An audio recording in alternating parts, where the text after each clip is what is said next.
కొని ఆరాధిస్తూ ఉన్నాము.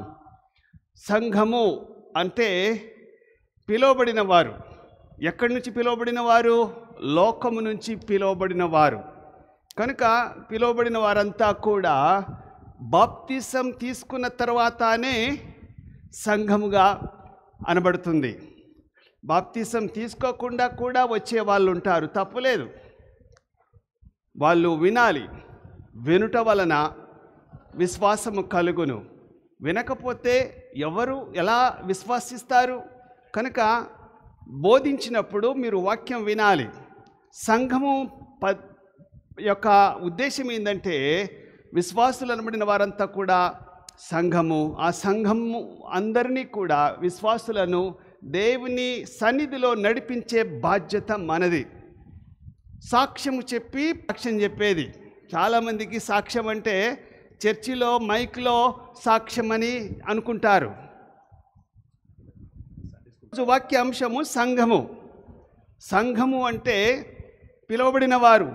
గ్రీకు పదములో ఎక్లేసియా అంటారు. ఎక్లేసియా అంటే బయటికి రా. ఎక్కడి నుంచి? లోకము నుంచి బయటికి రా. మనం లోకంలో ఉంటూ ఉన్నాం. లోకములో నుంచి పిలువబడిన వారిని సంఘముగా మరి గుర్తిస్తుంది. ఆ సంఘము బాధ్యత ఏంటంటే మనము సాక్ష్యము చెప్పాలి. ఎవరికి సాక్ష్యం చెప్పాలి? విశ్వాసులకు కాదు సాక్ష్యం చెప్పేది, అవిశ్వాసులకు సాక్ష్యం చెప్పాలి. ఎప్పుడు చెప్పాలి? ఎప్పుడో ఒకసారి చెప్పాలి. ఎప్పుడో సంవత్సరానికి ఒకసారి చెప్పాలి అని కాదు, రోజు సాక్ష్యం చెప్పాలి. రోజు అంటే నువ్వు మాట్లాడిన ప్రతి సందర్భంలో నేను క్రైస్తవుణ్ణి. ఎందుకంటే బాప్తిసం తీసుకున్న తర్వాత నీవు కాదు బ్రతికేది, నీలో ఎవరు? దేవుడు మనలో కనబడాలి.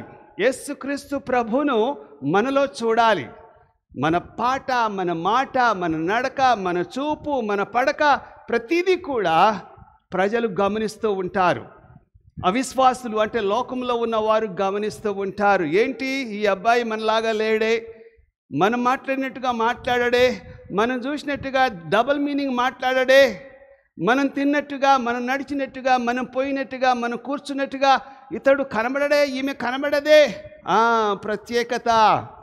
ప్రత్యేకతగా ఉండాలి. ప్రత్యేకత కనబడాలి. మనం ఇతరులకు వేరే రకంగా ఉండాలి. వారితో కలిసిపోయేలాగా ఉండకూడదు. నేను ఒక్కదాన్నేనండి మా ఆఫీసులో, మిగతా వాళ్ళంతా కూడా అన్యులు అక్కడ ప్రార్థన చేసుకోవడానికి కూడా వీలు కాదు. అందుకోసమే వాళ్ళ ముందు నేనేమీ మాట్లాడను. వాళ్ళ ముందు నేను యేసు ప్రభుని గురించి కానీ బైబిల్ గురించి కానీ ప్రార్థన కూడా చెయ్యలేనండి. నా కొలీగ్స్ చాలామంది ఉంటారు, వాళ్ళ ముందు మాట్లాడితే బాగలేదంటే నేనంటాను అది గొప్ప ధన్యత. దేవుడు మీకు ఇచ్చిన గొప్ప ధన్యత. కాబట్టి మీరు అక్కడ నోరు తెరవాల్సి వస్తుంది. తెరిస్తే కష్టం, చెప్తే కష్టం, చెప్తే ఇబ్బంది, శ్రమలు వస్తాయి. ఈ లోకంలో కాడి లేకుండా, శ్రమలు లేకుండా కిరీటము లేదు. మనకు లోకంలో ఉన్నవారు మనల్ని వెలివేస్తారు, మనల్ని రకరకాలుగా మాట్లాడుతూ ఉంటారు. వారితో కలుస్తూ ఉండాలి, వారిని ప్రేమిస్తూ ఉండాలి. మన యేసయ్యను గురించి అప్పుడప్పుడు చురకలు వేస్తూ ఉండాలి. అది నిజమైన సాక్ష్యం. అది చెప్పరు. పాస్టర్ గారు నాకు ఒక సమయం ఇస్తారా, నేను సాక్ష్యం చెప్తాను. ఆదివారము చర్చికి వచ్చేటోళ్ళు కొంతమంది సాక్ష్యం కోసం అడుగుతూ ఉంటారు. తప్పు లేదు. If it is important, definitely I will give you time to witness, to testify. మంచిదే. కానీ మన సాక్ష్యము బయట వారికి చెప్పాలి. ఏదో పెద్ద ప్రసంగము చెప్పనవసరం లేదు. నీ జీవితంలో చిన్న చిన్న విషయాలు, యేసు ప్రభు చేసిన మేలును జ్ఞాపకం చేసుకుంటూ అది పంచుకోవాలి. విశ్వాసులతో పంచుకోవడం కన్నా అవిశ్వాసులతో పంచుకోవడం. అప్పుడు వారు ప్రభు సన్నిధిలో రావడానికి అవకాశం ఉంటుంది. అమ్మ నేను చెప్పింది కొంచెమే, కానీ మా చర్చికి వస్తే మా చర్చిలో చాలామంది ఉంటారు. మీరు వాక్యం వినొచ్చు, వారం రావచ్చు. ఆ తర్వాత కొన్ని వారాలైన తర్వాత, కొన్ని నెలలైన తర్వాత, కొన్ని సంవత్సరాలైన తర్వాత తప్పకుండా వారు మారు మనసు పొందడానికి అవకాశం ఉంటుంది. మన చర్చిలో చాలామంది వస్తూ ఉంటారు, కానీ బాప్తిసానికి మాత్రము అవకాశం ఇవ్వరు. బాప్తిసం తీసుకోవాలి. అది ఇంపార్టెంటే. కొన్ని సంఘాలు, నేను 3వ తారీఖు, ఈ నెల 3వ తారీఖు ఒక చర్చిలో అమెరికాలో మాట్లాడితే వాళ్ళు బాప్తిసం నమ్మరట. నాకు తర్వాత తెలిసింది, ఇంత పెద్ద చాట భారతం అంత లెటర్ రాసిండు, నువ్వు బాప్తిసం గురించి చెప్పావు, నాకు మా సంఘస్థులు మేము నమ్మమండి అంటే, అయ్యో ముందే చెప్పి ఉంటే మీ చర్చికే వచ్చేవాడిని కానయ్యా అని చెప్పిన అనుకున్నా నేను. తర్వాత మా ఇంకొక ఆయన చెప్పారు. సో ఎందుకు అంటున్నాడు, లోకంలో ఉన్నవారు బాప్తిసం కానీ ఈ బలలో పాలు పొందడం కానీ మరి పాటించకుండా వాళ్ళు ఏదో పోతున్నాము సహవాసం చేయడానికి, ఇంత వాక్యం వినడానికి, కానుక వేసి వెళ్ళిపోదామని చెప్పి మొక్కుబడుల కోసం వస్తూ ఉన్నవారు చాలామంది సంఘస్థులుగా అనబడుతున్న వారు ఉన్నారు. కానీ సంఘము అలా కాదు. సంఘము ఈజ్ డిఫరెంట్. పిలువబడిన వారి బాధ్యత ఏంటి, వారు ఏం చెయ్యాలి, ఏం చెయ్యకూడదు. నెంబర్ 1, వారు సమయానికి రావాలి. సంఘం అనబడిన వారు ఎట్టి పరిస్థితుల్లో కూడా దేవుని అగౌరవపరచకూడదు. మనలో 50% లేక 30% కొంచెం ఆలస్యంగా వస్తూ ఉంటారు. ఆలస్యంగా వస్తే ఏం పర్వాలేదు, నేనేం ఎల్లగొట్టలేదు. ఇన్నేళ్ల నుంచి మిమ్మల్ని ఎవ్వరిని కూడా ప్రశ్నించలేదు కూడా, లేటుగా ఎందుకు వచ్చావా అని చెప్పి అక్కడ ఒక కుర్చేసుకొని కూర్చోలేదు. కానీ మీరు ఎవరికి సమాధానం చెప్పాలి? దేవుణ్ణి మీరు అవమానపరుస్తూ ఉన్నారు. దేవునికి మీరు లోబడడం లేదు. లోబడే విషయంలో మీరు నిర్లక్ష్యం చేస్తూ ఉన్నారు. 10 గంటలకు చర్చ్ అంటే 10:30కు బయలుదేరే వాళ్ళు ఉంటారు. కొంతమంది 12 గంటలకు వస్తారు, ఇంకా ఇంకా కొంతమంది వచ్చే వాళ్ళు ఉంటారు. అది ఎవరికి విశ్వాసులు కారు వాళ్ళు. కొన్ని సంఘాల్లో అసలు నేను ఇన్నిసార్లు ఫారిన్ కంట్రీస్కి తిరుగుతున్నాను కదా, మన దేశంలో ఉన్నంత క్రమం లేనటువంటి విశ్వాసులు ఉన్నారు. క్రమం లేనటువంటి వాళ్ళు ఎంత నిర్లక్ష్యం అంటే, దేవుడు అంటే ఎంత నెగ్లెక్ట్ అంటే, మా నర్సింగ్ అమ్మాయిలు ఇక్కడే ఉంటారు కాబట్టి వస్తారు, వాళ్ళు ఇక్కడే ఉంటారు, వాళ్ళకి ఏంది అంటే, అరే యోహాను బాప్తిసం ఇచ్చు యోహాను వాక్యం చెప్పినప్పుడు 58 కిలోమీటర్ల నుంచి ఆయన వాక్యం వినడానికి వచ్చారు. 58 కిలోమీటర్ల నుంచి 32 కిలోమీటర్ల నుంచి బైబిల్లో రెఫరెన్స్ చెప్పడానికి చెప్తా, తర్వాత నన్ను అడగండి చెప్తా. 32 కిలోమీటర్ల నుంచి 58 కిలోమీటర్ల నుంచి తర్వాత 16 కిలోమీటర్ల నుంచి వాళ్ళు ఆయా ప్రాంతాల నుంచి అడవికి వచ్చారు వాక్యం వినడానికి. యోహాను చెప్పే మాటలు వినడానికి ప్రజలు తండోపతండాలుగా, మైకు లేదు, షామ్యానా లేదు, ఎండలో వర్షంలో వాక్యం వినడానికి వచ్చారు. ప్రవక్త నోట నుంచి వచ్చే మాట ఎవరిని లెక్క చేసేవాడు కాదు. పరిసయ్యులు మేమే అబ్రాహాము సంతానమని విర్రవీగుతున్న వారిని కూడా, ఓ సర్ప సంతానమా, సున్నము కొట్టిన సమాధి అని చెప్పి వారిని కూడా దూషించినట్టుగా వాక్యంలో చెప్పబడుతుంది. ఎవరిని లెక్క చేయలేదు. అంతగా మరి వాక్యం చెప్పాడు. అందుకోసం యేసు ప్రభు అతని గురించి ఏమన్నాడో తెలుసా? స్త్రీ కనిన పిల్లలలో ఇలాంటి కొడుకు ఇంకెవ్వరూ లేరు. అంత మంచోడు, అంత పకడ్బందీగా వాక్యం చెప్పాడు. వాక్యం వినడానికి దూర ప్రాంతాల నుంచి వచ్చేవారు ఉన్నారు ఆ కాలంలో. కనుక దయచేసి సాకులు చెప్పొద్దు. నాకు బండి లేదని, వాహనం లేదని, కొంచెం లేట్ అయితే మీరు ఇట్లా అందరి ముందు నా పరువు తీస్తారని మీరు అనొద్దు. మీ పరువు మీరు తీసుకుంటున్నారు, మీ దేవుని మీరు అవమానపరుస్తూ ఉన్నారు. సో నెంబర్ 1, సమయానికి వచ్చి 2-3 గంటలు ఆయన సన్నిధిలో మనం గడపాల్సిందే. అది దేవునికి ఎంతో ప్రీతికరమైన విషయం. మీరు అరగంట ముందు బయలుదేరాలి. కరెక్ట్గా ఇక్కడ ఒక 10 నిమిషాలు ముందే ఉండాలి, కానీ లేటుగా ఉండకూడదు. నెంబర్ 2 ఏంటంటే బాప్తిసం తీసుకోవాలి. మన దగ్గర ఉంటున్న నిన్న అమ్మాయి రమ్య అక్క ఉంది కదా, ఆమె నాకు అనేక ప్రశ్నలు వేస్తూ ఉంది కాపీ ఇచ్చుకుంటూ. సార్ ఎందుకు సార్ మళ్ళీ వీళ్ళు వచ్చారు అంటే, అమ్మ ఇది ఇంకో కాలేజీ గురించి పర్మిషన్ కోసం వస్తూ ఉన్నారు. మరి ఎందుకు వస్తున్నారు అంటే, వాళ్ళది మెయిన్ ఫోకస్ ఏంటంటే ఈ బిల్డింగు లేకపోతే ఈ స్థలం ఉందా, బిల్డింగ్లో ఉన్నాయా, నడపగలడా, ఈయనకు దమ్ముందా అనే ఉద్దేశంతో గవర్నమెంట్ వాళ్ళు వెరిఫై చేయడానికి 3-4 టీంలు వస్తాయమ్మా అంటే, అంత మీదే కదా, మాకు తెలుసు కదా. అవునమ్మా, నువ్వు 3 ఏళ్ళ నుంచి ఉంటున్నావు కాబట్టి నీకు తెలుసు, వాళ్ళకి తెలియద్దు. వాళ్ళు పేపర్లు చూస్తూ ఉంటారు, రూమ్ చెక్ చేస్తూ ఉంటారు, ఫోటోలు తీస్తూ ఉంటారు. వాళ్ళు మర్యాదపూర్వకంగా మన అవసరమైతే ఇదంతా చూపించాలి, ఒరిజినల్ పేపర్ చూపించాలి. తర్వాత వాళ్ళు అడగవలసిన ప్రశ్నలన్నిటికీ మేము సమాధానం చెప్పాలి, వాళ్ళ ఫీజు కట్టాలి, వాళ్ళని మళ్ళీ తీసుకుపోవాలి, తీసుకొని రావాలి. ఒకరు కాదు, ఇద్దరు కాదు, ముగ్గురు, ఇప్పుడు ఢిల్లీ నుంచి వస్తారు ఇంకొక టీము. దాదాపుగా నిన్నటి దినము మనకు స్టేట్ గవర్నమెంట్ నుంచి కూడా పర్మిషన్ వచ్చినట్టే లెక్క. దేవునికి స్తోత్రం. మీ అందరి ప్రార్థనను బట్టి సపోర్ట్ కొడతారా దేవునికి స్తోత్రం. కాలేజీ యూనివర్సిటీ నుంచి మనకు వెరిఫికేషన్ కూడా నిన్న ఇన్స్పెక్షన్ కూడా అయిపోయింది. మరి నిన్న వైస్ ఛాన్సలర్ని కూడా నేను అమ్మగారు కలిసి వచ్చాము. వాళ్ళు కూడా గ్రీన్ సిగ్నల్ ఇచ్చినట్టుగానే ఉంది. ఇంకా ఈ వారంలో అంటే శనివారం లోపుగా మనకు ఆర్డర్ వచ్చేటట్టుంది. కనుక మేము ఇది కొనసాగించాలి, కొన్ని పనులు చెయ్యాలి. అయితే రమ్యక్క అడిగిన ప్రశ్నలకైతే సమాధానం దొరికింది, కానీ రమ్యక్క దగ్గర నుంచి నాకు సమాధానం రాలే. ఎందుకు అంటే ఆమె ఎంత మంచి ప్రేయర్ఫుల్ లైఫ్ ఉంటుందో నేను గమనిస్తూ ఉంటాను. ఫస్ట్ ఇయర్లో మొన్ననే వచ్చినట్టు అనిపించింది. 3 years అయిపోతుంది, ఇంకో కొన్ని మాసాలకు ఆమె వెళ్ళిపోతుంది. ఏందాకా ఉన్నావా? ఉన్నావు. ఎక్కడో లేదా ఎడిపోయింది. ఓకే, ఆమె వెళ్ళిపోతుంది, కానీ బాప్తిసం తీసుకోలే. నేను బాప్తిసం ఇవ్వడానికి నర్సింగ్ స్కూల్ పిల్లల మీద నాకు ఫోకసే లేదు. మన పాస్టర్ బిడ్డ ఏది పాట పాడిన ఆమె ప్రియాంక, ఆమె బాప్తిసం తీసుకుంటా మీరే ఇవ్వాలి సార్ అని వాళ్ళ నాన్న వచ్చి ఆఫీసులో కూర్చొని నన్ను అడుగుతాను. నేను ఇవ్వడానికి కాదు, నర్సింగ్ అమ్మాయిలకు నేను బాప్తిసం ఇవ్వడానికి కాదని వచ్చింది. మీరే ఇవ్వాలి, మీ సంఘంలో ఇవ్వాలి. మీ సంఘం రేపు కొంతకాలం అయిన తర్వాత ఆమె మీ దగ్గరికి వస్తుంది, నీ బిడ్డగా ఉంటుంది. నువ్వే ఇవ్వాలి. నా పిల్లల ముగ్గురికి నేనే ఇచ్చిన, కనుక నువ్వే ఇవ్వాలి పాస్టర్ గారు అంటే ఆమె బాప్తిసం తీసుకున్న తర్వాత ఇప్పుడు కొయర్లో వచ్చి వాక్యం చెప్తూ ఉంది.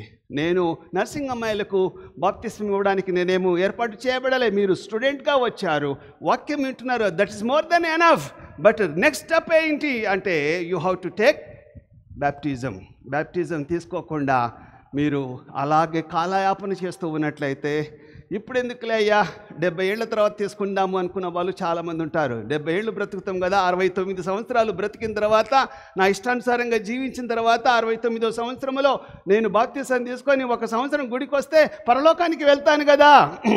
ఎందుకంటే మొదటి వారు కడపటి వారు మొదట అని వాక్యం చెప్పబడుతుంది. యేసు ప్రభు ఒక ఉపమానం చెప్పాడు. ఏం ఉపమానం అంటే గడ్డ మీద పోయిండట, అడ్డ మీద పోయినప్పుడు పొద్దున ఎంతమందో కూలోళ్ళు బాపు మా పొలంలో వచ్చి పని చేయండి అని కొంతమందిని తీసుకొచ్చాడట. కొంతమందిని తీసుకొచ్చినప్పుడు మీకు ఎంత కావాలి రోజు కూలి అంటే 1 దేనారం కావాలంటే ఓకే 1 దేనారం మీకు ఇస్తాను, సాయంత్రం వరకు పని చేయండి నా పొలంలో అని చెప్పి కొంతమందిని తీసుకొచ్చాడు. మళ్ళీ 12 గంటలకు పోయి చూస్తే అడ్డ మీద ఇంకా కొంతమంది ఉన్నారట. అప్పుడు ఏందయ్యా నిలబడ్డారంటే అయ్యా మేము 12 ఇంకో 4-5 గంటల నుంచి వెయిట్ చేస్తున్నాము, మమ్మల్ని ఎవరు కూలికి పిలవలేదంటే సరే మీరు 4 కూడా వచ్చి మా తోటలో పని చేయండి, నేను ఏది న్యాయమో అది మీకు ఇస్తానన్నాడట. 3 గంటలకు పోయిండు, 5 గంటలకు పోయిండు, 6 గంటలకు దిగవలసిన టైంలో 1 గంట కోసం కూడా ఇంకా నిలబడ్డారేందయ్య అంటే పొద్దు నుంచి ఇక్కడ నిలబడ్డా, మమ్మల్ని ఎవరిని కూలికి పిలవలేదు, ఓకే మీరు కూడా నా తోటలో పని చేయండి, ఏది న్యాయమో నేను ఇస్తా. అప్పుడు వాళ్ళ మేనేజర్ అన్నాడట, అయ్యా వీళ్ళందరికీ కూలీలు ఇవ్వాలి కదా, ఎంత ఇవ్వమంటావంటే అందరికీ 1 దేనారం చొప్పున ఇవ్వమన్నాడట. సో లాస్ట్కి వచ్చిన 5 గంటలకు వచ్చినాడు 1 గంటే పని చేసిండు, ఆయనకు 1 దేనారం ముట్టగానే మొదటి 9 గంటలకు 6 గంటలకు వచ్చినాడు ఏమనుకున్నాడట, అమ్మా ఇప్పుడు వచ్చినోనికే 1 గంట దేనారం ఇస్తే నాకు కనీసం 3 దేనారాలని ఇస్తాడు అనుకున్నాడట. అప్పుడు అందరికీ ఒకే దేనారం ఇస్తున్నప్పుడు మొదటోడు రెండోడు కసురుకున్నారట. ఏందయ్యా ఇదేం న్యాయం, గంట పని చేసినకి అంతే న్యాయము, పొద్దున వచ్చిన అప్పుడు ఇచ్చింది అంతే న్యాయం అంటే బాబు నా సొమ్ము నా ఇష్టం, నేను ఎంతన్నా ఇచ్చుకుంటా, నేను మంచోని కాబట్టి నీ కడుపు మంటనా, నీతో ఎంత మాట్లాడుకున్నా 1 దేనారంతో మాట్లాడుకున్నా, ఆ దేనారం నీకు ఇవ్వలేదా, నా సొమ్ము అతనికి పేదవాడిగా నా ఇష్టానుసారంగా ఇచ్చేసిన, ఆయన కూడా ఒక కూలే ఫుల్ కూలీ ఇచ్చిన. అలా 50 సంవత్సరాల క్రితం దేవుని నమ్ముకున్న వాళ్ళకు పరలోకం ఉంటుంది, నిన్న మొన్న నమ్ముకున్న వాళ్ళకు కూడా పరలోకం ఉంటుంది. నేను ఎప్పుడో నమ్ముకున్నా, నాకు ఇంకా కొంచెం ఎక్కువ కిరీటాలు ఎక్కువ బహుమానాలు రావా అంటే రావు. బహుమానాలు ఎప్పుడు వస్తాయంటే నీ పనిని బట్టి, ఒకరోజు కూలిని బట్టి కాదు. లాస్ట్ వచ్చినోడికి ఫస్ట్ వచ్చినకి మోక్షం ఉంటుంది. కానీ మోక్షంలో లేక పరలోకంలో కేటగిరీలు ఉన్నాయా అంటే ఉన్నాయి. పరలోకంలో కేటగిరీలు అంటే పోస్టులు, హై రేంజ్, లో రేంజ్, మిడిల్ రేంజ్ ఉంటుంది అంటే ఉంటుంది. ఈ లోకంలో నువ్వు ఎంతైతే దేవుని కోసం కష్టపడుతున్నావో, ఎంతైతే దేవుని రాజ్య వ్యాప్తి నిమిత్తము దేవుని మహిమార్థం కొరకు నీ ఈ లోకంలో బ్రతుకుతున్నావు, నీ సమయం దేవునికి ఎంత ఇస్తున్నావో, ఎంతమందిని ప్రభు దగ్గరికి నడిపిస్తున్నావో దానిని బట్టి దేవుడు బహుమానాలు ఇస్తాడు. ఏదో వచ్చిపోయినంటే పరలోకం శాశ్వతం ఉంటుంది, కానీ పరలోకంలో కోట్ల సంవత్సరాలు మనం నిలబడాలి, బ్రతకాలి. ఇక్కడ కాదు. అప్పుడు అందరితో పాటు నీకు సమానంగా ఉండదు.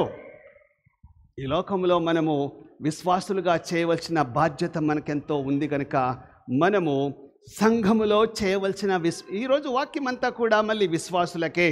పోయిన వారం కూడా నేను విశ్వాసులకే చెప్పాను, ఈరోజు కూడా విశ్వాసులకే చెప్తూ ఉన్నాను. సంఘము అనబడిన వారు పిలువబడిన వారు. అపోస్తలుల కార్యము 15వ అధ్యాయము 14వ వచనం చూసినట్లయితే, అన్యజనులలో నుండి దేవుడు తన నామం కొరకు ఒక జనమును ఏర్పరచుకొనెను. ఇలా ఎన్నికైన వారికి క్రీస్తు శరీరంలోకి అంటే సంఘంలోకి బాప్తిసం ఇవ్వడం జరుగుతూ ఉంది. చూడండి, ఇక్కడ అన్యజనుల నుండి దేవుడు తన నామం కొరకు ఒక జనమును ఏర్పరచుకొనుటకు వారిని ఎలాగూ మొదట కటాక్షించెనో సుమియోను వివరించి ఉన్నాడు. మనము అన్యజనులలో నుండి దేవుడు మనల్ని ఏర్పాటు చేసుకున్నాడు. ఒకటి క్లియర్గా చెప్తాను, యేసుక్రీస్తు ప్రభు మన కోసం రాలేదు. వింటున్నారు కదా అందరూ వింటున్నారు కదా? యేసుక్రీస్తు ప్రభు మన కోసము రాలేదు. మనం యూదులము కాము, మనము అన్యజనులం, అంటే లోకంలో త్రుజింపబడిన వాళ్ళము. యేసుక్రీస్తు ప్రభు మన కోసం ఈ లోకానికి రాలేదు, యూదుల కొరకు వచ్చాడు. ఆ యూదులు ఇతను యాకోబు, ఇతని సహోదరుడు యూదా, యోహాను, యాకోబు వీళ్ళ సహోదరులు, వీళ్ళంతా మన మధ్యలో ఉన్నారు కదా, వీని వడ్లవాని కొడుకు కాడా అని యేసు ప్రభుని గురించి చులకనగా మాట్లాడుతున్నప్పుడు ఎవరు? ఆ సొంతోళ్ళు, సొంత బంధువులు, రక్త సంబంధికులు, వాళ్ళ జాతి వాళ్ళు ఆయన గురించి తక్కువగా మాట్లాడుతూ ఉంటే అక్కడ ఏ కార్యము చేయకుండా, ఎలాంటి అద్భుతాలు చేయకుండా, మహత్కార్యములు చేయకుండా దేవుడు అక్కడి నుంచి వెళ్ళిపోయినట్టుగా, యేసుప్రభు అక్కడి నుంచి వెళ్ళిపోయినట్టుగా వాక్యం సెలవిస్తూ ఉంది. అప్పుడు ఒక ఆమె వచ్చింది, అప్పటికి ఒక ఆమె వచ్చింది, అయ్యా నా కూతురు బాగలేదయ్యా. వింటున్నారా? అందరు వింటున్నారా? నా కూతురు బాగలేదయ్యా. నువ్వెవరు? నేను అన్యురాలనయ్యా, పరాయి దేశం నుంచి వచ్చానయ్యా, నువ్వు బాగు చేస్తావని వచ్చానయ్యా, నువ్వు రక్షిస్తావని వచ్చానయ్యా. లేదు, నీకోసం నేను రాను, వెళ్ళిపో అని చెప్పాడు యేసు ప్రభు. తర్వాత ఇంకో ఊరికి వెళ్ళి ఇంకో ఊరి దగ్గర కూడా అలాగే బతులాడుతూ ఉంది, ఇంకో ఊరి దగ్గర అలాగే బతులాడుతూ ఉంది. బుద్ధి లేదా నీకు? పేతురు, యోహాను, ఆంద్రే, మత్తయి, తోమా ఈ శిష్యులంతా కూడా ఏమంటున్నారంటే, యేసు ప్రభు నీ కూతుర్ని బాగు చెయ్యాడట, నీకు అర్థం కావట్లేదా? నీ మాట నాకు అవసరం లేదు, నాకు కావాల్సింది యేసు ప్రభు వద్దన్నా కూడా వెంటబడుతుందంటే ఆమెకుంటున్న పట్టుదల, ఆమెకుంటున్న ఆశ ఇంత అంతా కాదు. ఒకచోట ఆపి మళ్ళీ గట్టిగా అడుగుతుంటే, అమ్మా పిల్లల కోసం తెచ్చిన రొట్టెలు కుక్క పిల్లలు వేయడం మంచిది కాదు, నేను సంపాదించింది నా కొడుకుకు వేయాలనుకుంటున్నాను, అంటే నా కొడుకు కోసమే నేను సంపాదించిన ఈ రొట్టె కనుక నువ్వు కుక్క పిల్ల అంటే యేసు ప్రభు కుక్క పిల్లతో సమానంగా ఆమెను కించపరిచి మాట్లాడినా కూడా ఆమె ఏం పర్వాలేదు, నువ్వు నన్ను కుక్క పిల్లను, ఏం పర్వాలేదు. మా అత్తమ్మకు నేను కుక్క అన్నా, అంతే అయిపోయా. నా బతుకంతా బస్టాండ్ పాలైంది. అప్పుడు ఒక్కసారి అన్న, ఇప్పటికీ మర్చిపోలేను. మా అత్తమ్మకు కొత్రి అని చెప్పిన, గచ్చబరా కొత్రి అన్న, అబ్బా అయిపోయా. నన్ను కొత్రి అంటావురా నువ్వు? మన కొత్రి కనికేచిగ తూ కొత్రా, తూ తార్ బాప్ కొత్రా, తూ. ఐమ్ సారీ అత్త, నేనేదో పొరపాట్లో కోపంలో అన్నా. అప్పుడు నాకు విశ్వాసం లేకోలేదు. పెళ్ళైన కొత్తలో ఒక మాట ఆమె వదిలేసింది, నేను కూడా కోపంలో ఒక మాట వదిలేసిన. అప్పుడు ఎంత కోపం వస్తుంది కుక్క అంటే. కానీ ఆమె కుక్క అన్నా కూడా పడ్డది, అయ్యా నేను కుక్కనే. కానీ నీ పిల్లలు, యజమానుల పిల్లలు బల్ల మీద తింటూ ఉన్నప్పుడు, రొట్టెలు తింటూ ఉన్నప్పుడు ఒక చిన్న ముక్క కింద పడ్డదనుకో, ఆ ముక్క వాళ్ళు ఏరుకొని అది కూడా తినరు, అది వదిలేస్తూ ఉంటారు. కింద పడిన ఆ యొక్క ముక్కను తినడానికి కుక్క పిల్లనైన నాకు అర్హత ఉంది. ఎంత విశ్వాసం! యేసు ప్రభు యొక్క హృదయము పగిలిపోయింది. ఇంత మాట అంటావా? అవును. అప్పుడు స్టార్ట్ అయింది అన్యజనుల కోసము సువార్త ప్రకటించడానికి. బీదలకు సువార్త ప్రకటించుటకై ప్రభువు నన్ను అభిషేకించెను అనే మాట మత్తయి సువార్త 5వ అధ్యాయం 4వ వచనం 11వ వచనంలో అది నాకు ఇష్టమైన వాక్యము. బీదలకు సువార్త ప్రకటించాలి, ధనికుల కోసం కాదు. యేసుక్రీస్తు ప్రభు ఈ లోకానికి వచ్చింది అన్యజనులైన మనకు. మొదట పేతురు, చెప్పండి, మొదట పేతురు, రెండోసారి పౌలు అన్యజనులకు సువార్త చెప్పడం వల్ల ఈరోజు ఆ సువార్త మన దేశానికి మనకు వచ్చింది. లేకపోతే మనం అర్హులము కాము. మనం సంఘములో కూర్చునే యోగ్యత కానీ మనకు లేదు. సువార్త అన్యజనులైన మన దగ్గరికి వచ్చిన తర్వాత మనం ఆ యొక్క రక్షణ సువార్తను మన దగ్గరికి వచ్చినప్పుడు మన దగ్గర దాచిపెట్టుకోకుండా ఇతరులకు చెప్పాలి.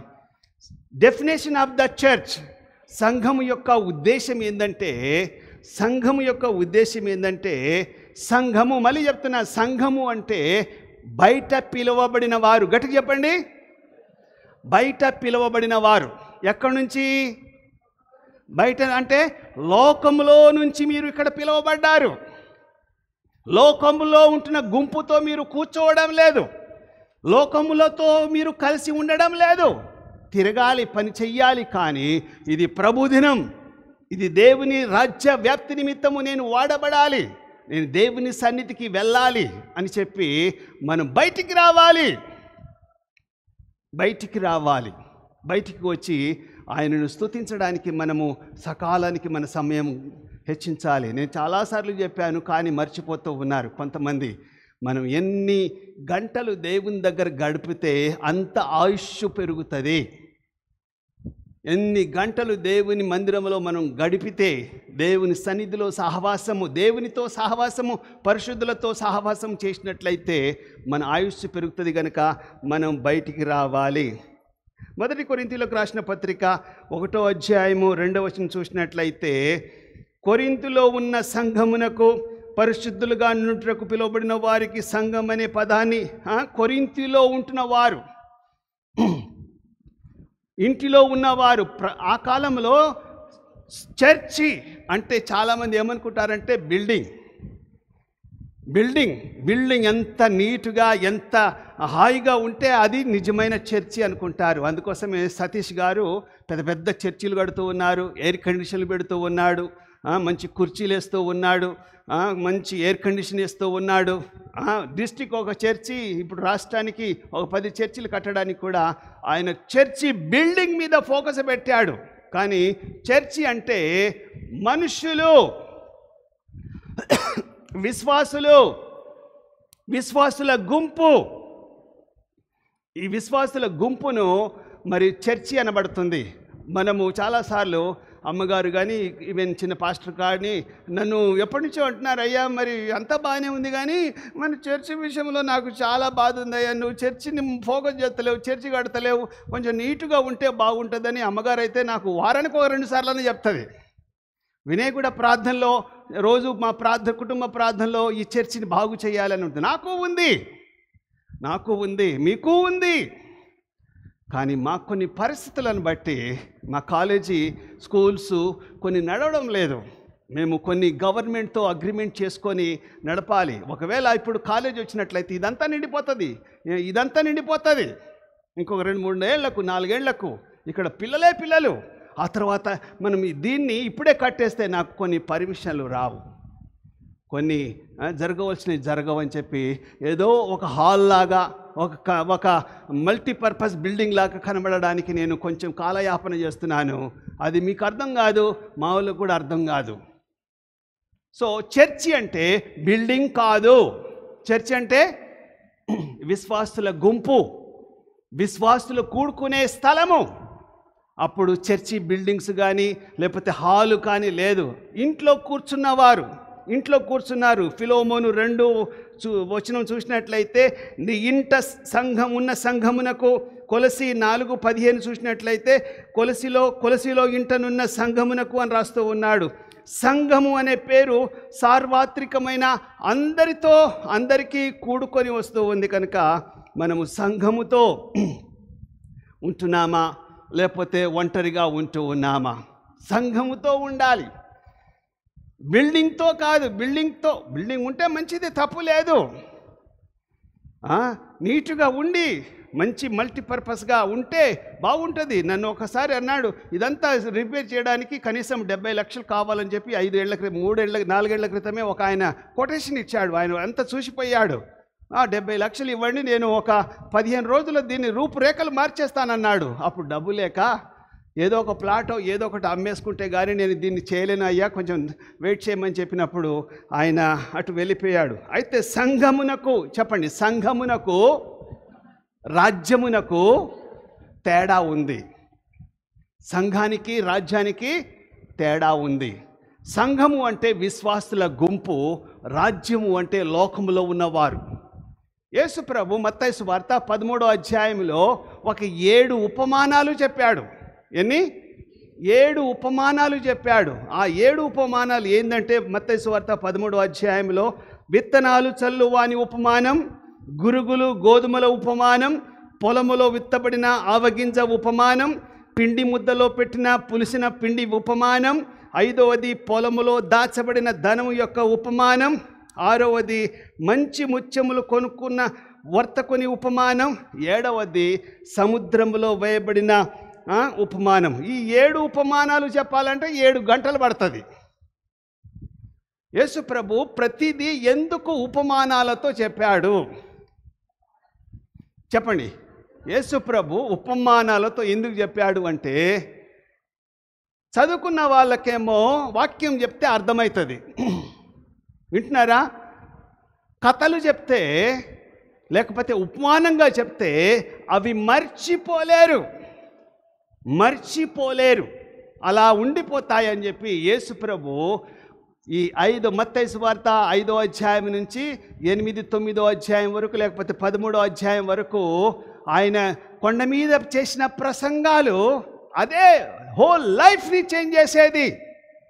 5 నుంచి 13వ అధ్యాయం వరకు చెప్పండి. మత్తయి సువార్త 5 నుంచి 13వ అధ్యాయం మీరు గనక చదివి పాటిస్తే మీరు వెనక్కి వెళ్ళే అవకాశమే లేదు. యేసు ప్రభు చెప్పిన విలువైన కొన్ని ప్రసంగాలు, ఒకటే ప్రసంగం కాదు, ఒక 10 ప్రసంగాలు చెప్పాడు. కానీ ఉపమానం తర్వాత ఉపమానము ఒకటే అధ్యాయంలో 7 ఉపమానాలు చెప్పాడు. యేసు ప్రభు ఉపమానం చెప్పకుండా ఎక్కడ కూడా బోధ చెయ్యలేదు, కథ చెప్పకుండా బోధ చెయ్యలేదు. అది వాక్యానుసారమైన కథ ఉండాలి. కానీ ఈరోజు పిట్ట కథలు చెప్తూ ఉన్నారు. ఈరోజు కథలు అంటే బైబిల్లో లేకపోతే వాక్యానుసారమైన కథలు చెప్పకుండా, వాక్యము సంబంధించి కాకుండా బయటున్న పిట్ట కథలు, రకరకాలైన కథలు చెప్తూ ఉంటే ఆ కథలన్నీ కూడా ఉపమానాలు కావు. ఆ కథలు వేరు, ఉపమానాలు వేరు. ఒక ఉపమానానికి ఎగ్జాంపుల్ చెప్పేసి నేను నెక్స్ట్కి వెళ్ళిపోతా. యేసు ప్రభు ఒక ఉపమానం చెప్పాడు. ఒక రైతు విత్తనాలు పట్టుకొని పొలంలో చల్లుతూ ఉన్నప్పుడు కొన్ని విత్తనాలు త్రోవ మీద పడ్డాయట, కొన్ని విత్తనాలు ముళ్ళ కంప మీద పడ్డాయట, కొన్ని విత్తనాలు రాతి మీద పడ్డాయట, కొన్ని విత్తనాలు మంచి నేల మీద పడ్డాయట. నేల మీద పడ్డవన్నీ కూడా మరి మొలిచాయి, కానీ లోతుగా వెళ్ళనందువలన లేకపోతే దారిలో ఉన్నందుకు పక్షులు ఎత్తుకోపోయాయి కాబట్టి అవి మొలవలేదు. దాని అర్థమైంది అంటే మనం వింటాము కానీ దాన్ని మనసులో పెట్టుకోము. వింటాము, వాక్యం వింటాము, చెవులు గలవాడు వినుగా కానీ ఉంది వాక్యంలో. మనం వింటాం, మనందరికీ చెవులు ఉన్నాయి కానీ హృదయం లేదు. మీకు వినబడుతుందా? అందరికి వినబడుతుంది. గ్రహిస్తున్నావా? గ్రహించడం లేదు. రెండవది ముళ్ళ పొదలలో పడిన విత్తనాలు అంటే ఏంది? యేసుప్రభు చేసిన ఉపమానంలో ముళ్ళ పొదల గురించి ఏమంటున్నాడంటే, ఆ విత్తనాలు మొలుస్తాయి కానీ ముళ్ళ పొద ఉన్నందువలన అవి ఎదగవు. దానికి అర్థం ఏంటంటే మనం వాక్యం వింటాము, మొలుస్తాయి, కానీ లోకంలో సాక్ష్యం చెప్పలేం. ఇహలోకమైన మరి బాధలు, కష్టాలు, స్నేహితులు, కుటుంబంలో ఉన్న వారంతా కూడా మనకు ఈ యొక్క విచారము చేత బాధపడి ఇక వద్దులే అని చెప్పి కట్ చేస్తూ ఉంటారు వాక్యాన్ని. ఫలించవవి.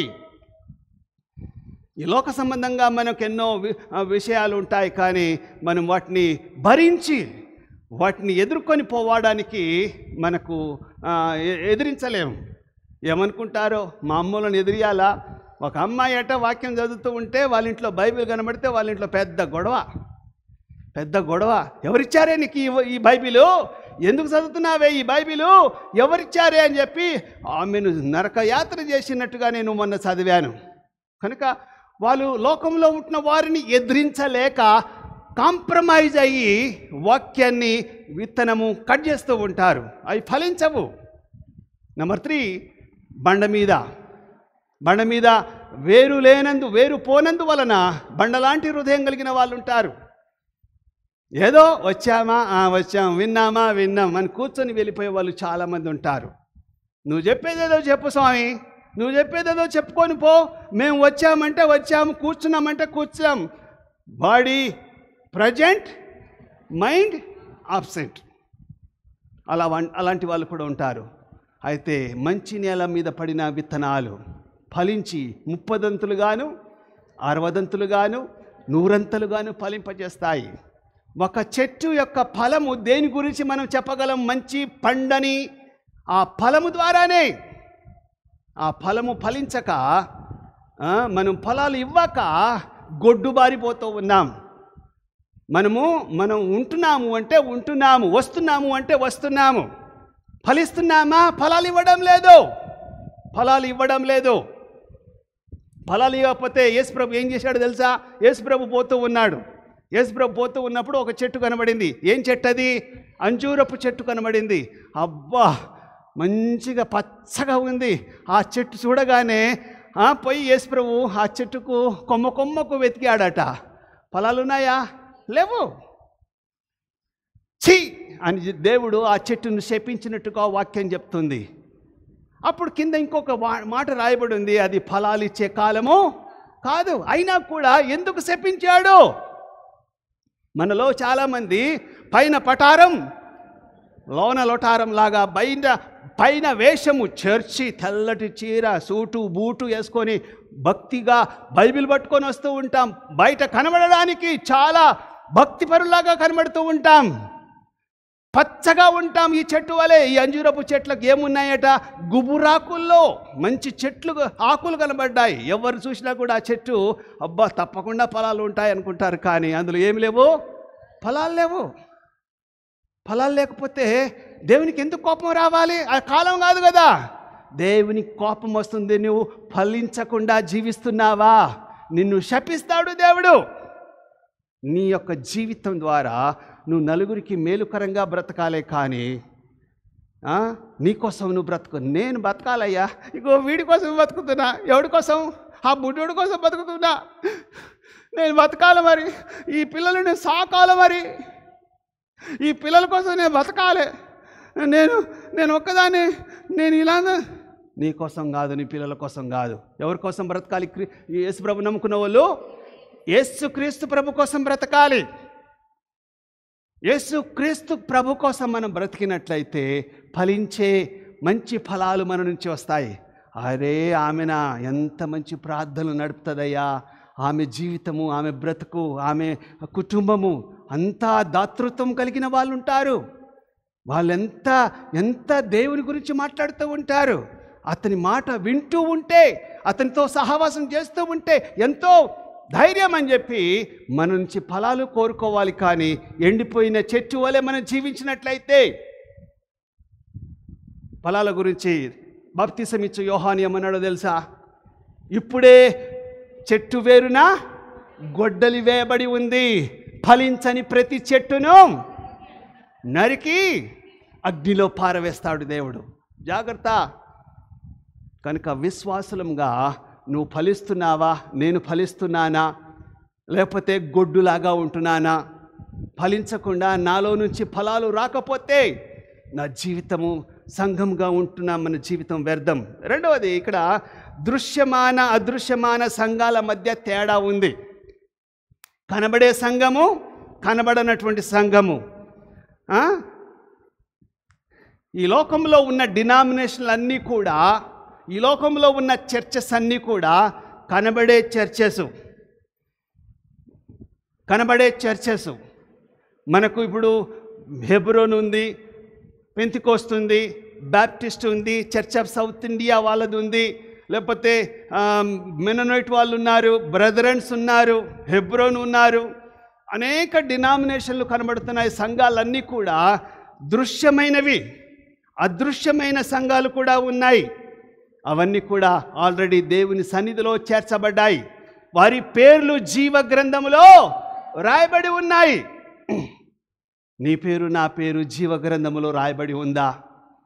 నువ్వు క్రైస్తవుడి కావచ్చు, నువ్వు జోసెఫ్ కావచ్చు, నువ్వు మరియా కావచ్చు, నువ్వు ఎస్తేరు కావచ్చు, నువ్వు సువార్త కావచ్చు, లేకపోతే సొలొమోను కావచ్చు, లేకపోతే ఇంకా ఏదైనా క్రిస్టియన్ పేరు నీకు ఉండొచ్చు, లేకపోతే ఏ క్రిస్టియన్ పేరు లేకపోయినా బయట క్రైస్తవుడిగా నిన్ను గుర్తించే వాళ్ళు ఉంటారు. కానీ మన పేరు ఎక్కడుండాలి?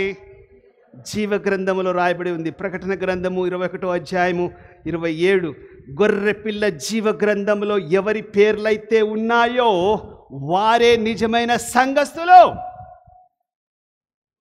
తర్వాత స్థానిక సంఘానికి సార్వత్రిక సంఘానికి ఉన్న తేడా ఏంది అంటే, ఒక ప్రదేశంలో ఉండే స్థానిక క్రైస్తవ గుంపులన్నీ కూడా సంఘాలే. సార్వత్రిక సంఘాలంటే ప్రపంచంలో ఉంటున్న సంఘాలన్నింటినీ కూడా దేవుడు మరి సంఘం గురించి మాట్లాడుతూ ఉన్నాడు. అమెరికాలో ఉన్న సంఘాలన్నీ దేవుని సంఘాలే. ఏ డినామినేషన్ అయినా కానీ, ఏ చర్చ్ అయినా కానీ అది సార్వత్రికమైన సంఘము. లోకల్గా ఉంటున్న వారు అంటే మన చుట్టూ ఉంటున్న వారు, లేకపోతే మన హైదరాబాద్లో ఉన్న వాళ్ళంతా కూడా, లేకపోతే మన తెలంగాణ ఇండియాలో ఉన్న వాళ్ళంతా కూడా లోకల్ చర్చెస్. సార్వత్రిక సంఘము అంటే మన క్రైస్తవులు ప్రపంచవ్యాప్తంగా ఉన్నారు. దయచేసి వినండి, ప్రపంచంలో ఏ మతం ఎక్కువగా ఉంది? ఏమండి, ప్రపంచంలో ఏ మతం ఎక్కువగా ఉంది? మీరు ఇప్పుడు ఆ కాలంలో అయితే మీకు అర్థమయ్యేది కాదు, కానీ ఇప్పుడు యూట్యూబ్లో which is the religious is the biggest religion అని మీరు కొట్టండి.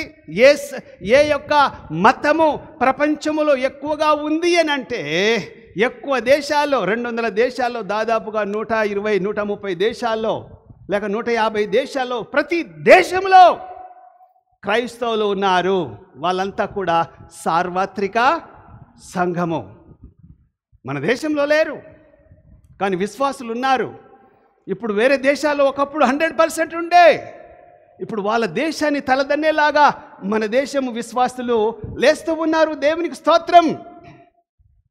ఒక 30 సంవత్సరాల క్రితము నాకు సహాయం చేసిన ఒక మిషనరీ శామ్ జిల్లెట్, ఆయన సిక్ విలేజీ కార్ఖానా సికింద్రాబాద్ దగ్గరలో ఉండేవా ఆయన.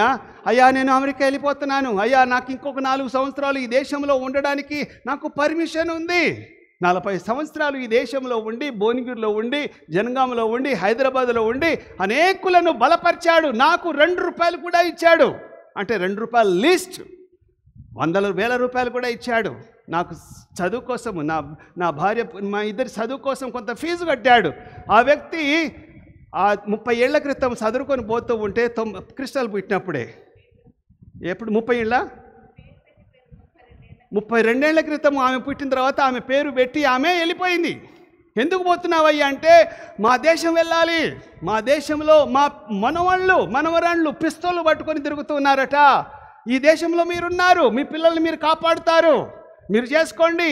ఇదిగో ఈ తండాలో చర్చి కట్టాను, ఆ చర్చి మీరు చూసుకోండి, ఈ ఏరియా అంతా మీరు చూసుకోండి అని భువనగిరి మిషన్ కాంపౌండ్ అంతా అయిందే.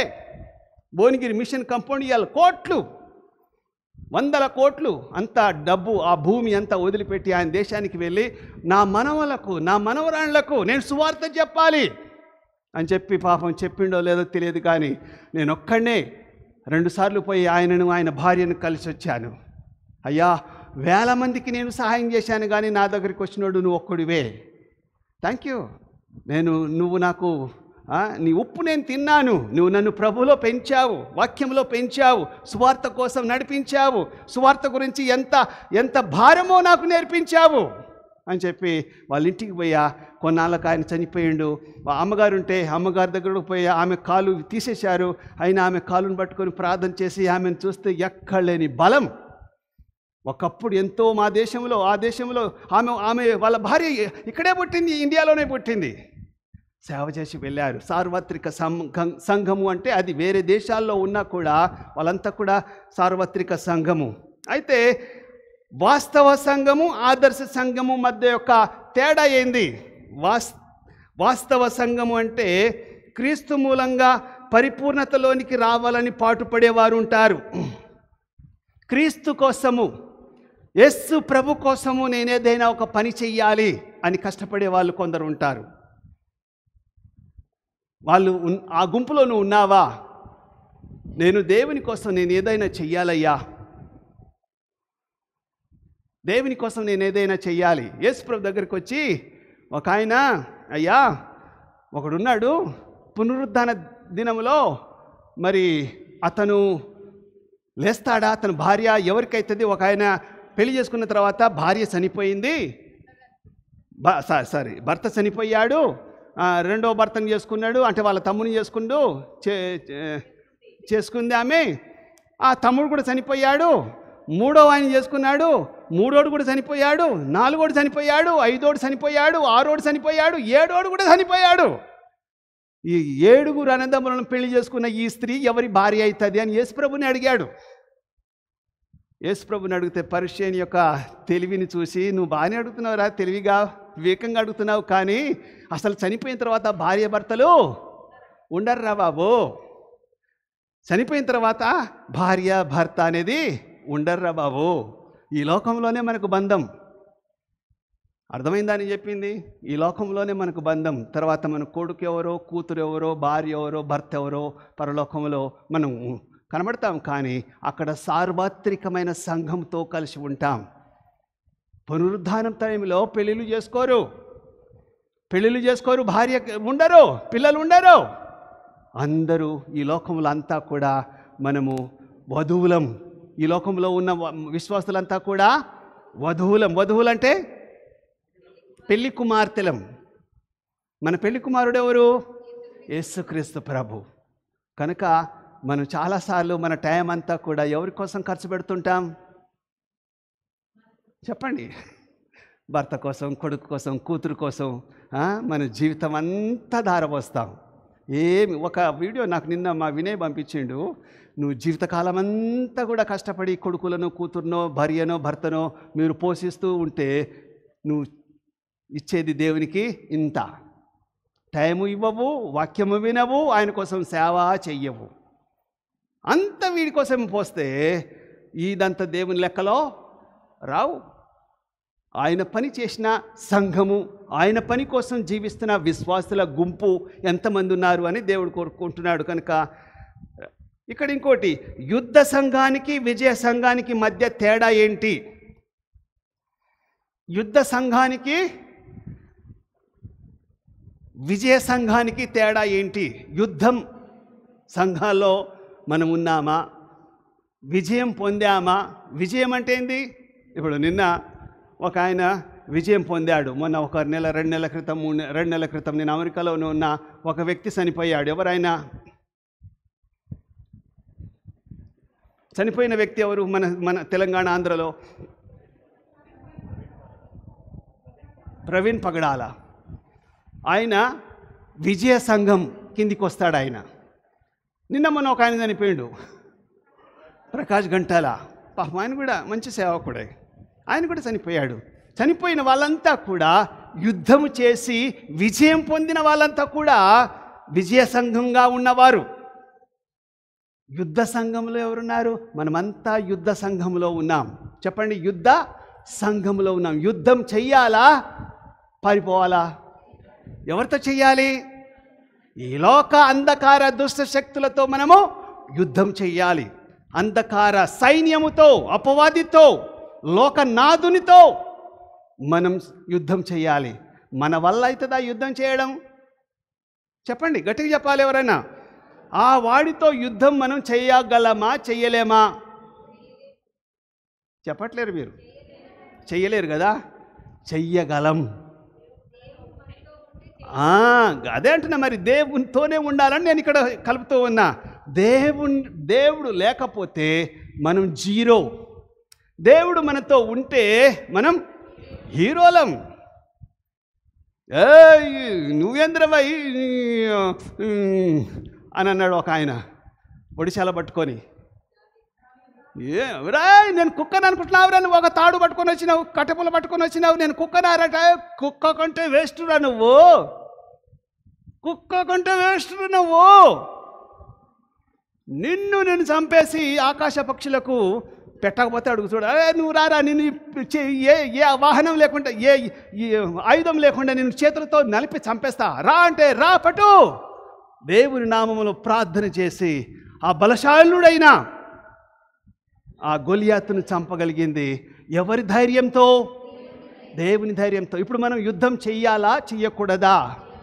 అమ్మో అమ్మో నా వల్ల కాదురో అని చెప్పి పారిపోదామా? పారిపోయే వాళ్ళంతా కూడా యుద్ధ సంఘము కాదు.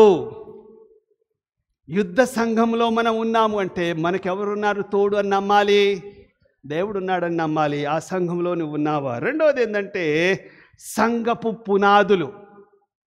రెండోది ఏంది? సంఘపు పునాదులు. మన పునాది ఎవరి మీద వేయబడింది? యేసుక్రీస్తు మీద మనము నిలబడ్డాం. క్రీస్తు యేసు అనే పునాది మీద, బండ మీద మనము నిలబడ్డాం. బండ మీద నిలబడ్డాం, బండ మీద ఇల్లు కట్టుకున్నాం. యేసు ప్రభు ఒక ఉదాహరణ చెప్పాడు, ఒక ఉపమానం చెప్పాడు. ఏం ఉపమానము? నా మాటలు విని ఎవరైతే బండ మీద ఇల్లు కట్టుకుంటారో, అంటే క్రీస్తు మీద ఇల్లు కట్టుకుంటారో, వరదలు వచ్చినా, తుఫాను వచ్చినా, వర్షం వచ్చినా, ఏ శ్రమలు వచ్చినా కూడా అది పడిపోదు. నా మాటలు వినకుండా, దేవుని వాక్యం వినకుండా ఇసుక మీద కట్టిన వాళ్ళంతా కూడా వరదలు వచ్చినా, వర్షం వచ్చినా, తుఫాను వచ్చినా కూడా కొట్టుకొని పోతూ ఉంటారు. ఇప్పుడు మనం ఎవరి మీద కట్టుకోవాలి ఇల్లు? బండ మీద కట్టాలి. ఆ బండ ఎవరు? లేదు, పేతురు అంటారు చాలామంది. పేతురు అంటారు. పేతురుని దేవుడు ఏమన్నాడంటే, అరే లోకంలో ఉన్న వాళ్ళంతా ఏమనుకుంటున్నారు నా గురించి ఏం మాట్లాడుకుంటున్నారు అంటే, పేతురు అంట వాళ్ళు వీళ్ళు ఏమంటారంటే, నువ్వు ఒక ప్రవక్త, నువ్వు ఒక దైవ కుమారుడు అని, నువ్వు మంచివాడు అని, నువ్వు అన్నం పెట్టేటోడవు అని చెప్పి, రొట్టెలు పెట్టేటోడవు అని చెప్పి రకరకాలుగా పొగుడుతూ ఉంటే, పేతురు వచ్చి, అయ్యా నువ్వు దైవ కుమారుడు అయిన క్రీస్తువు, నువ్వు దేవుని కుమారుడు అయిన క్రీస్తువు. అయితే ఈ మాట ఎక్కడ చెప్పకు. దేవుడు అంటాడు, నీ మాటల మీద, నీ మీద కాదు, నీ మాటల మీద మొదట నీ సంఘాన్ని కడతానన్నాడు. ఆయనకిచ్చిన ధన్యత, ఆ మంచి మనసు, ఆ యొక్క ఆలోచన ఆయనకి ఇవ్వబడింది, పేతురుకి ఇవ్వబడింది. కాబట్టి పేతురుతో అంటున్నాడు, నీ మాట చొప్పున మొదట సంఘం నువ్వే కడతావని చెప్తే, ఈరోజు ఆయన రోమన్ క్యాథలిక్ హెడ్ మీద, అంటే వాటికన్ సిటీ మీద ఆయన చర్చి కట్టారు. ఎప్పుడు పోయినా కూడా ఒక 10,000 మంది ఉంటారు అక్కడ. ఎప్పుడు పోయినా కూడా ఒక 12,000 మంది ఉంటారు అక్కడ. అది చిన్న దేశం, చిన్న ఊరును దేశంగా ప్రకటించారు. ఆ దేశానికి పోవడానికి వీసా అవసరం లేదు. అమ్మగారు, నేను మేము ముగ్గురం వేసిన మా చర్చ్, ఆ యొక్క చర్చి క్రిస్టాల్ కూడా వచ్చింది, క్రిస్టియన్ కూడా వచ్చింది. నేను ఏమంటున్నానంటే, ఆయన మాటల మీద సంఘాన్ని కట్టాడు, కానీ ఆయనే బండా కాదు.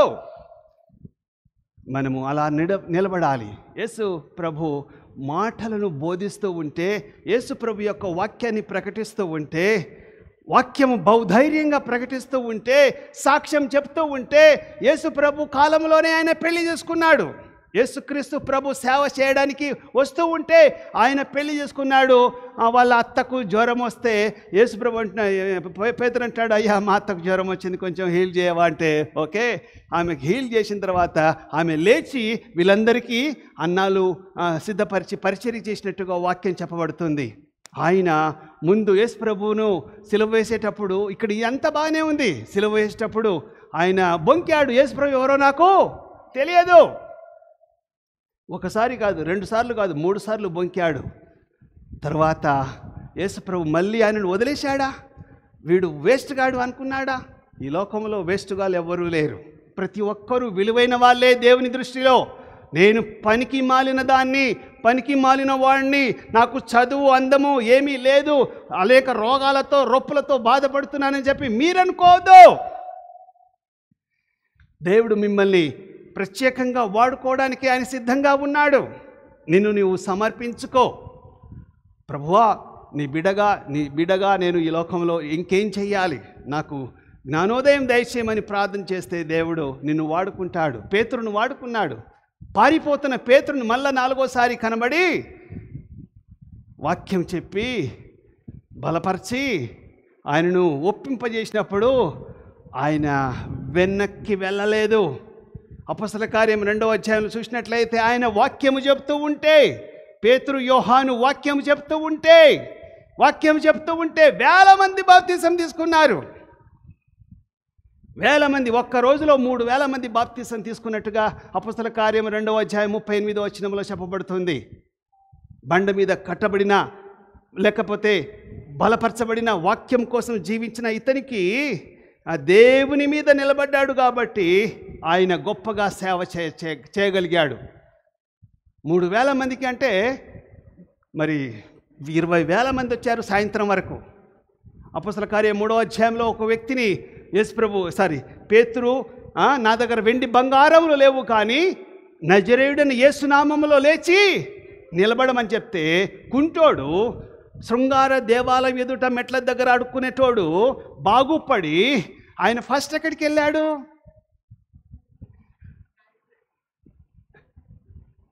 అపొస్తలుల కార్యం 3వ అధ్యాయంలో ఒక వ్యక్తిని పేతురు బాగు చేయగానే ఆ కుంటోడు బాగుపడిన తర్వాత ఇంటికి పారిపోయాడా? పారిపోలే, స్ట్రైట్గా దేవాలయానికి వెళ్ళాడు. ఆ దేవాలయం చూడాలని ఎంత ఆశనో. అనేకులు ఈ మెట్ల మీద ఇట్నుంచే చర్చికి వెళ్తూ ఉంటారు. ఆ చర్చిని ఎంతోమంది దర్శించుకొని నాకు అర్హత లేదు, నేను కుంటోలు, గుడ్డోలు, నడ్డోలు, రోగస్తులు ఎవరు కూడా చర్చికి వెళ్ళకూడదు ఆ కాలంలో. ఇప్పుడు కుంటోలు, గుడ్డోలు, నడ్డోలు, అనేక రోగస్తులు కూడా వచ్చి కూర్చోవచ్చు ఇప్పుడున్న కృపకాలంలో. కానీ ఆ కాలంలో మంచోలు, పరిశుద్ధులు రావాలి. స్త్రీలు కడగా ఉన్నవారు కూడా రాకూడదు. కానీ ఇప్పుడు స్త్రీలు కూడా ఇక్కడికి రావచ్చు. ఇంత ధన్యత దేవుడు మనకు అనుగ్రహించాడు. సో కుంటోలు ఆయన బాగుపడిన తర్వాత ఫస్ట్ దేవుని దర్శించుకోవాలి. ఆ దేవాలయంలో దేవుడు ఉన్నాడు, ఆయన భక్తుడయ్యిన అని చెప్పి దేవాలయంలో యాజకుని కనబడి అనేకులకు కనబడుతూ ఉంటే, అరే ఏం రోజురా ఈరోజు విశ్రాంతి దినం, నువ్వు బాగుపడకూడదు కదా? సాయంత్రం వరకు వింటున్నారా? సాయంత్రం వరకు ఉదయము 3 గంటలకు ఆయన వాక్యము, పగలు ఆయన వాక్యము విని దేవాలయం పోతూ ఉంటే సాయంత్రం వరకు 2-3 గంటల్లో, అందరు వింటున్నారా? 2-3 గంటల్లో 20,000 మంది గుమిగూడినప్పుడు అప్పుడు ఆయన 3వ అధ్యాయం అంతా కూడా బోధించాడు. 4వ అధ్యాయం కూడా బోధిస్తూ ఉంటే అతన్ని పట్టుకోపోయి సన్హెద్రి అనే సభ ముందు నిలబెట్టారు. సన్హెద్రి అంటే ఆ యొక్క లోకంలో ఎంపీలు కోట లేకపోతే ఏమో అంటారు కదా, క్యాబినెట్ ముందు నిలబెట్టారు. వాళ్ళు 70 మంది, క్యాబినెట్ వాళ్ళు 70 మంది, ఇంకా ప్రధాన నాయకులు, యాజకులు, కయప, అన్న, వీళ్ళందరూ కలిపి ఇంకొక 70 మంది, 150 మంది ముందు ఒక్కసారి వాక్యం చెప్పాడమ్మ. 4వ అధ్యాయంలో, 3వ అధ్యాయంలో, 4వ అధ్యాయంలో అందరి గుండెలు అవిసిపోయాయి. అరే వీళ్ళు విద్య లేని పామరులు కదా, చదువులేని వాళ్ళు కదా, వీళ్ళకింత జ్ఞానం ఎక్కడి నుంచి వచ్చింది? ఎక్కడ కట్టబడ్డాడినా, ఎక్కడ నిలబడ్డాడినా? బండ మీద.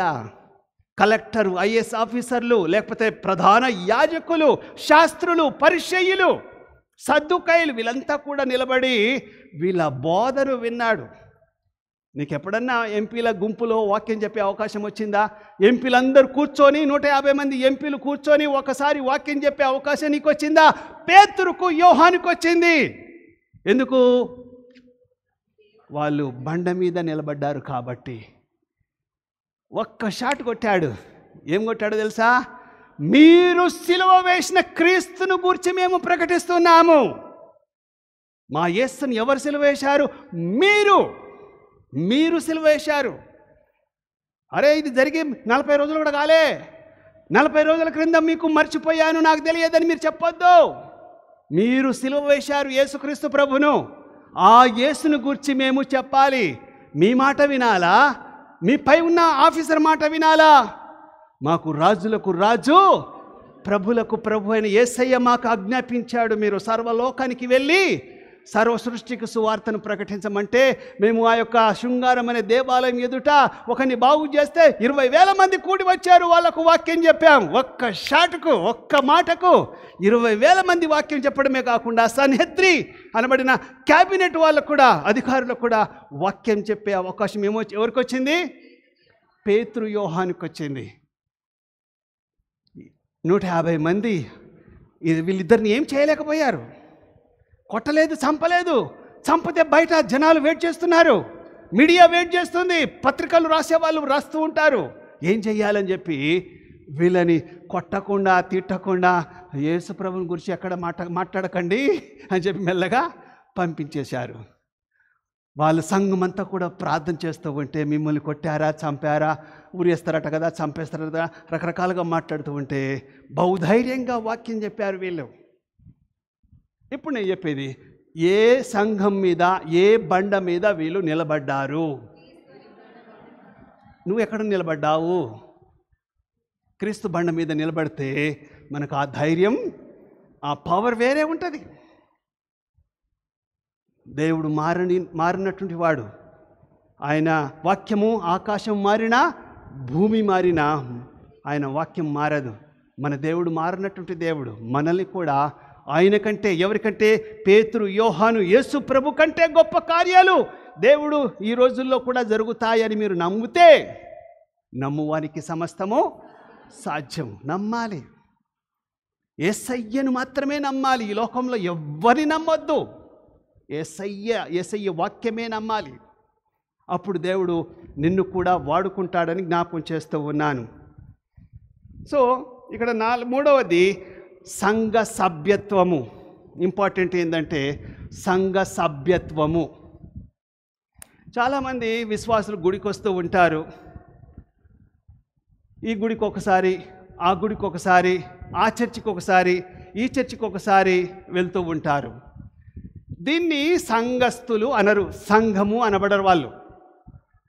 సంఘంలో చేర్చబడాలి అంటే సభ్యత్వము తీసుకోవాలి. పాస్టర్ గారు, నువ్వు ఎప్పుడు చెప్పలేదు కదా అని మా బాబు వినయ్ రాత్రి, డాడీ ఈ విషయం ఎప్పుడు నువ్వు చెప్పలేదు డాడీ, నువ్వు ఖచ్చితంగా చెప్తే కానీ మనోళ్ళు సభ్యత్వం తీసుకోరు అని అంటారు. రాబోయే దినాల్లో ఇప్పుడు ఎగ్జాంపుల్, అమ్మా మీ పేరేంది? అమ్మా భూలుగోవర్నాం కోరినాం, సత్యవతి అమ్మ, క్షమించు, 2 నెలలు నీతో మాట్లాడకపోతే నీ పేరు కూడా మర్చిపోతున్నా. అంతే, మనం కమ్యూనికేషన్ లేకపోతే కొన్నిసార్లు పేరు మర్చిపోతాం. సత్యవతమ్మ బాప్తిసం తీసుకొని రోజు వినయ్ వెంటపడి సభ్యత్వం తీసుకున్నారు. ఇప్పుడు ఆమె భర్త చనిపోయిన తర్వాత మనమంతా వెళ్ళి తన భర్త కార్యక్రమాలన్నీ కూడా మనం చేశాం. ఎంతమంది వచ్చారమ్మా? మీ బంధువులు, సొంతోళ్ళు వచ్చిర్రు, అట్లా ఉన్నారు, అట్లా వెళ్ళిపోతారు. కానీ సంఘము మన కుటుంబంతో అందరితో కలిసి ఉంటాం. సంఘ సభ్యత్వము చాలా చాలా చాలా ఇంపార్టెంట్. దానికి మీరు ఏదో డబ్బు కట్టాలనో, లేకపోతే మీరు ఏదో మీకు సర్టిఫికెట్ ఇస్తామనో కాదు. మేము చాలాసార్లు మా పెళ్ళి చెయ్యండి అయ్యా, మా ఇంట్లో ప్రార్థన పెట్టండి అయ్యా, లేకపోతే మా ఇంట్లో ఈ కార్యం జరిగించండి అని మేము అడిగితే రాము. బయట వాళ్ళు ఎవరు రారు. వచ్చిర్రంటే వానికి ఈ యొక్క సంఘ కార్యక్రమం వానికి తెలియదు. అరే కొంతకాలం అన్నా, 50 ఏళ్ళు మీరు ఉండాలని ఏం లేదు. మీరు ఎంతకాలం ఉంటారో ఈ ఏరియాలో, దగ్గరలో, తర్వాత మీరు ఇంకెక్కడన్నా వేరే ఊరికి పోతే వెళ్ళండి, మీకు నచ్చితే ఇంకో చర్చికి పోండి. కానీ ఈ సంఘానికి మీరు సభ్యత్వము పొందాలి. దానికి డబ్బు, ఫీజు కొంచెం ఉంటుంది, ఏదో ఫార్మాలిటీ కోసము. కానీ మీరు మా సంఘస్థులు అని మేము చెప్పుకోవాలి. మీరు కూడా మా చర్చి అది, ఛాలెంజ్ చేసి చెప్తున్నా, ఈ మండలంలో వింటున్నారా, ఈ మండలంలో కాదు, ఈ జిల్లాలో దేవుడు మనకిచ్చిన ఆస్తి కానీ చర్చి కానీ దీనంత పెద్దది ఈ మండలంలో ఎవరికీ లేదు. ఇంకెందుకు డౌట్ మీకు? మేమున్నాం, వినయ్ ఉన్నాడు, ఇక పాస్టర్ గారు ఉన్నారు, అమ్మగారు ఉన్నారు, మేమంతా ఉన్నాం. ఇక్కడ మేము నివసించడం లేదు, ఇది చర్చి కోసము, ఆర్గనైజేషన్ కోసము ఈ భూమి ఉంది. ఎవరికైనా ఉందా మన మండలంలో? చెప్పండి మీరు, ఎవరికైనా ఉందా? లేదు. మరి ఎందుకు డౌట్ పడతారు? నచ్చలేదు రాకండి. మీరు పోతారా? ఒక వారం ఇక్కడికి వస్తారు, ఇంకో వారం ఇంకో చోట పోతారు, తిరుగుతూనే ఉంటారు. మీ కష్టం వచ్చినప్పుడు, మీ ఇంట్లో ఏదైనా పెనుగలు వేసినప్పుడు, అంటే అనకూడదు, ఏదైనా జరగకూడదని జరిగినట్లయితే, మేము మన చర్చిలోకి చాలా హెల్ప్ చేస్తున్నాం. మీరు 10 చర్చిలకు తిరగడానికి మంచిది కాదు. మీరు అంటారు 10 రకాల భోజనాలు తింటే మీ కడుపు జబ్బు చేస్తుంది. మీరు ఒకే భోజనం తినాలి, రొటీన్గా తినవలసిన భోజనమే తినాలి. ఏది పడితే అది రోడ్డు మీద అంతా కూడా తింటే మీకు అనారోగ్యం వస్తుంది. ఇది కూడా ఆత్మీయ శారీరకమైన ఆహారం కంటే ఆత్మీయ ఆహారము చాలా ఇంపార్టెంట్. మీరు మాకు ఏమీ ఇవ్వనవసరం లేదు, నార్మల్గా మీరు సభ్యత్వం పొంది, మేము ఈ చర్చి బిడలము, లేకపోతే ఈ చర్చికి సంబంధించిన వాళ్ళము, ఇది మేము అమ్మేసుకొని పోతామా? లేకపోతే ఎగ్గొట్టి లేపేసి ఇదంతా మొత్తం అమ్ముకుంటానా? అరే ఇది అమ్ముకోకపోతే BTM 2 చూడండి, భువనగిరిలో 20 ఎకరాలు ఉంది, భోగానంలో ఉంది, ఈ రోడ్డు మీద ఉంది. మీరు నమ్మాలి, మీ పాస్టర్ని నమ్మాలి, మీ సంఘాన్ని నమ్మాలి. ఇది మామూలు సంఘం కాదు. మాకు వేల మంది రావాలని మేము అడ్వర్టైజ్మెంట్ కానీ రకరకాలైన పాంప్లెంట్స్ ఇచ్చి హోర్డింగ్స్ పెట్టి మభ్యపరిచే మాటలు ఏమీ ఉండవు. వాక్యమే మీకు బోధిస్తాం. కానీ మీరు మెంబర్స్ అయితే మీరు పిలిచినప్పుడల్లా, అంటే మా అవకాశాన్ని బట్టి, మీ వీలును బట్టి మేము రావడానికి వీలవుతుంది. కానీ ఫ్యూచర్లో ముఖ్యంగా సమాధి చేయడానికి స్థలాలు లేవు. మీ ఇంట్లో ఎవరైనా చనిపోయారనుకోండి, ఈ హైదరాబాద్లో సమాధులు దొరకదు. అయినా మన చర్చిలో చాలామందికి నేను లెటర్ ఇచ్చి, మనకి ఇక్కడ ఇందులో మెంబర్షిప్ ఉన్న, మన చర్చి పెద్దదని చెప్పి కొంచెం అందరు కట్టిన దానికంటే కొంచెం ఎక్కువగా కట్టి మనం మెంబర్షిప్ తీసుకున్నాం. కనుక ఫ్యూచర్లో రకరకాలైన మరి బెనిఫిట్స్ లేకపోతే ఐక్యత లేకపోతే మనకు సహాయం రాదు. కనుక మెంబర్షిప్ అవ్వడానికి వెనకాడకండి. రేపే ఆదివారం, ఇంకొక ఆదివారం కల్లా, ఇంకొక వారం కల్లా మీరు ఆలోచన చేయండి. ఈ సంఘంలో చేర్చబడడానికి పెద్ద కండిషన్లు ఏమీ లేవు. మీరు ఒక చర్చికి కట్టుబడి ఉండాలి. ఇంకా చాలామంది మన చర్చిలో సభ్యత్వం పొందలే, ఉన్నదే 40-50 మంది కూడా లేరు, అందులో సగం మంది కూడా సభ్యత్వం పొందలే. సభ్యత్వం కంపల్సరీ.